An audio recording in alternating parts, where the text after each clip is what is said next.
नमस्कार दोस्तों, स्वागत है आपका हिंदी की कक्षा में। दोस्तों, आज हम आपकी पाठ्य पुस्तक पलाश के पाठ 5 झांसी की रानी के प्रश्न अभ्यास करने जा रहे हैं, जिसमें प्रश्न संख्या 44 पे आपके प्रश्न दिए गए हैं पुस्तक के।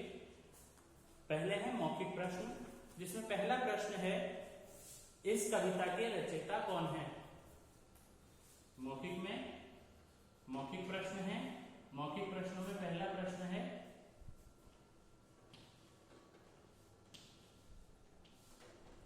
इस कविता के रचयिता कौन है। तो आपको ध्यान होगा सुभद्रा कुमारी चौहान। सुभद्रा कुमारी चौहान।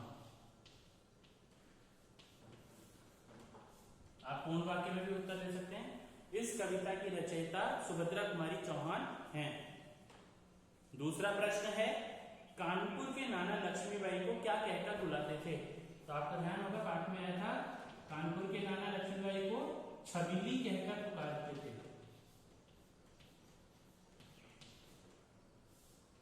कानपुर के नाना लक्ष्मीबाई को छबीली कहकर पुकारते थे। लक्ष्मीबाई की दो सखियां कौन कौन थी, पाठ में नाम आया था उनका। लक्ष्मीबाई की दो सखियां काना व मंदरा।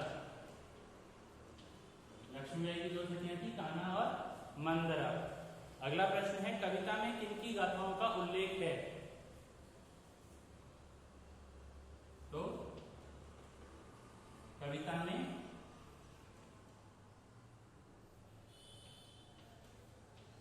स्वतंत्रता सेनानियों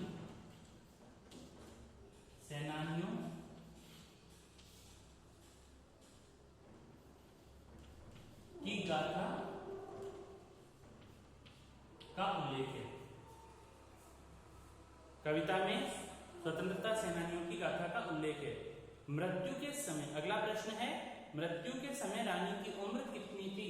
तो आपका ध्यान होगा, अभी पंक्ति आई थी पाठ में, अभी कुल उम्र 23। तो आपको ध्यान है कि रानी की उम्र 23 वर्ष थी।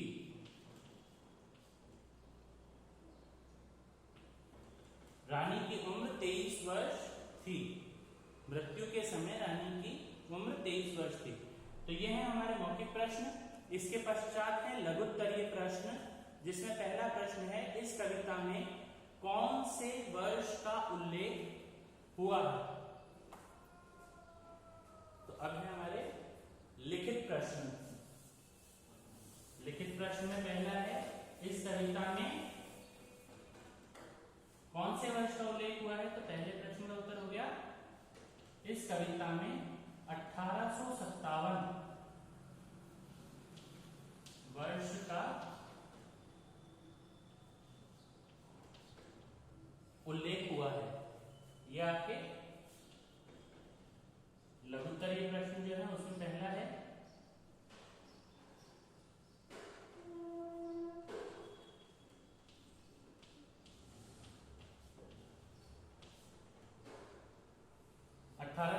वर्ष का उल्लेख हुआ है। लक्ष्मीबाई किसकी मुंह बोली बहन थी। अगला प्रश्न है, लक्ष्मीबाई किसकी मुंह बोली बहन थी। तो आपको इसका उत्तर देना है, लक्ष्मीबाई नाना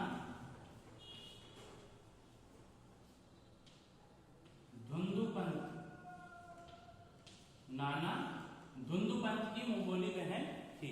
लक्ष्मीबाई नाना धुंधुपंत की मुंह बोली बहन थी। अगला प्रश्न है, लावारिस का वारिस बनकर कौन झांसी आया। तो आपको इसका उत्तर देना है, लावारिस का वारिस बनकर लॉर्ड डलहौजी।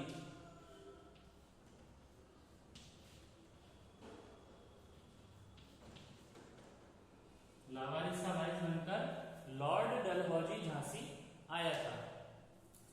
इसके बाद में अगला प्रश्न है आपका, रानी के समक्ष किसके समक्ष तलवार खींचकर द्वंद्व किया। रानी ने किसके समक्ष तलवार खींचकर द्वंद्व किया। इसका उत्तर हो जाएगा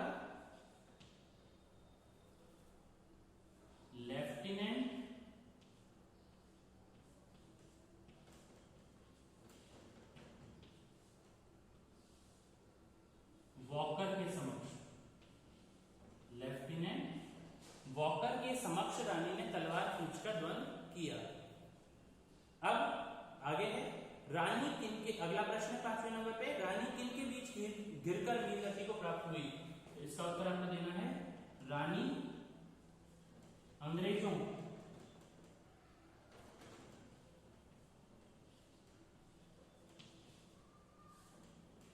के बीच घिरकर वीरगति को प्राप्त हुई थी। ये है हमारे लघुत्तरीय प्रश्न। पहला है कौन से वर्ष का उल्लेख है? तो 1857 वर्ष का उल्लेख है। और लक्ष्मीबाई किसकी मुंह बोली बहन थी? नाना बिंदु बंसार थी। लावारिस का वारिस मतलब कौन झांसी आया? लॉर्ड डलहौजी। रानी ने किसके समक्ष तलवार खींचकर द्वंद किया? लेफ्टिनेंट वॉकर के समक्ष। रानी किनके बीच घिरकर वीरगति को प्राप्त हुई? अंग्रेजों के बीच घिरकर वीरगति को प्राप्त हुई। ये सभी उत्तर आपको पूर्ण वाक्य में लिखने हैं, केवल जिस प्रकार से मैंने लिखा है एक शब्द में वैसे नहीं लिखना है, आपको पूर्ण वाक्य में उत्तर देने हैं। इसके बाद में है दीर्घ उत्तरीय प्रश्न। दीर्घ उत्तरीय प्रश्नों में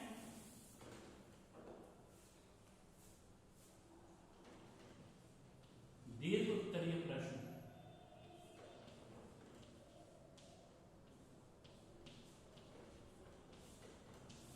दीर्घ उत्तरीय प्रश्नों में पहला प्रश्न है, हुई वीरता की वैभव के साथ सगाई झांसी में, इस पंक्ति का भाव स्पष्ट कीजिए। ये पंक्ति हम पढ़ चुके हैं, तो इसका वो भाव स्पष्ट करना है कि इस पंक्ति में आपको इसी तरीके से लिखना है कि प्रस्तुत पंक्ति में वीरता का रूप लक्ष्मीबाई को बताया गया है तथा वैभव का रूप झांसी के राजा गंगाधर राव को बताया गया है, और उन दोनों की सगाई के उपलक्ष्य में ये पंक्ति लिखी गई है कि दोनों की सगाई, वीरता के रूप लक्ष्मीबाई और वैभव के रूप झांसी के राजा गंगाधर राव की सगाई झांसी में हुई। तो इस प्रकार से आपको इसका भाव स्पष्ट करना है। अगला प्रश्न है, डलहौजी मन ही मन क्यों हर्षाया? तो आपको मैंने बताया था कि डलहौजी ने राज्यों को हड़प करने के लिए, राज्यों को अंग्रेजी राज्य में मिलाने के लिए एक नीति बनाई थी, जिसके आधार पर किसी भी राजा की निसंतान मृत्यु हो जाती है तो वह राज्य अंग्रेजी राज्य में मिला दिया जाएगा। और जब झांसी के राजा की निसंतान मृत्यु हुई तो वह अत्यधिक प्रसन्न हुआ कि झांसी को भी अब अंग्रेजी राज्य में मिलाया जा सकता है। यही उत्तर आपको लिखना है कि लॉर्ड डलहौजी ने एक नीति बनाई थी, जिसके आधार पर यदि भारत के किसी राज्य के राजा की निसंतान मृत्यु हो जाती है तो ऐसी अवस्था में उस राज्य को अंग्रेजी राज्य में, अंग्रेजी शासन में मिला दिया जाएगा। और जब झांसी के राजा की निसंतान मृत्यु हुई तो इससे लॉर्ड डलहौजी अत्यंत प्रसन्न हुआ कि अब वह झांसी राज्य को भी अंग्रेजी राज्य में मिला लेगा। अगला प्रश्न है, रानी लक्ष्मीबाई के लिए झांसी वीरानी कब हो गई थी? तो इसका उत्तर हमें पता है, रानी लक्ष्मीबाई के लिए झांसी तब वीरानी हो गई जब झांसी के राजा और उनके पति गंगाधर राव की निसंतान मृत्यु हो गई और अंग्रेज उनके राज्य को हड़प करना चाह रहे थे। अगला प्रश्न है, रानी ने तलवार खींच ली, हुआ द्वंद्व असमानों में। लेफ्टिनेंट वॉकर के सामने जब रानी ने अपनी तलवार खींच ली और दोनों के बीच में युद्ध होने लगा तो यह एक तरीके का असमानों के बीच युद्ध था, क्योंकि रानी जो कि एक महिला थी और लेफ्टिनेंट वॉकर जो कि एक पुरुष था, तो स्त्री पुरुष जो कि असमान माने जाते हैं युद्ध क्षेत्र में, उनके बीच में द्वंद्व हो रहा था, युद्ध हो रहा था। इस उपलक्ष्य में यह पंक्ति लिखी गई है। ठीक है, इसके बाद में है आपके सही विकल्पात्मक सही उत्तर पे निशान लगाने का पहला प्रश्न है, रानी लक्ष्मीबाई का विवाह किस राज्य में हुआ था? अगला प्रश्न है जिसमें सही उत्तर पर चिन्ह लगाना है, तो आपको बताना है किस राज्य में हुआ था। तो क प्रश्न का उत्तर है कौन से राज्य में हुआ था? बिल्कुल सही, झांसी में। तो क का उत्तर हो जाएगा झांसी। अगला प्रश्न है, झांसी पर किसने जबरदस्ती अपना अधिकार जमाया था? तो इसका उत्तर हो जाएगा, किसने जमाया था जबरदस्ती अधिकार? डलहौजी ने। किसने जमाया था? डलहौजी ने। झांसी पर अपना अधिकार जबरदस्ती डलहौजी ने जमाया था। अगला प्रश्न है, पेशवा कहां कैद था? पेशवा कहाँ कैद था? तो पेशवा बिठूर में कैद था। पेशवा कहाँ कैद था? बिठूर में। अगला प्रश्न है, वॉकर के बाद झांसी पर हमला करने कौन आया था? तो वॉकर के बाद आपको ध्यान है झांसी पर हमला करने स्मिथ आया था।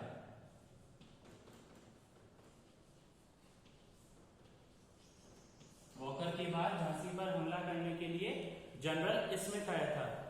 तो इस विकल्पात्मक प्रश्न के चयन के बाद, उत्तर के चयन के बाद में अगला प्रश्न है, कविता की पंक्तियां पूरी कीजिए। तो ये पंक्तियां आपको कविता में से देख करके पूरी करनी है। इसके बाद अगला है कि निम्नलिखित पंक्तियों का आशय स्पष्ट कीजिए। तो हमने पूरे पाठ का अर्थ समझ लिया है, तो उस अर्थ के आधार पर इन पंक्तियों का अर्थ आपको स्पष्ट करना है। दोस्तों, गृह कार्य के रूप में आपका गृह कार्य है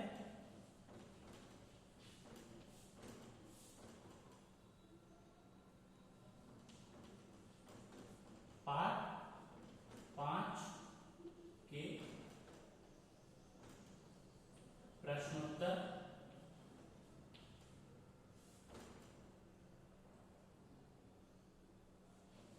कीजिए।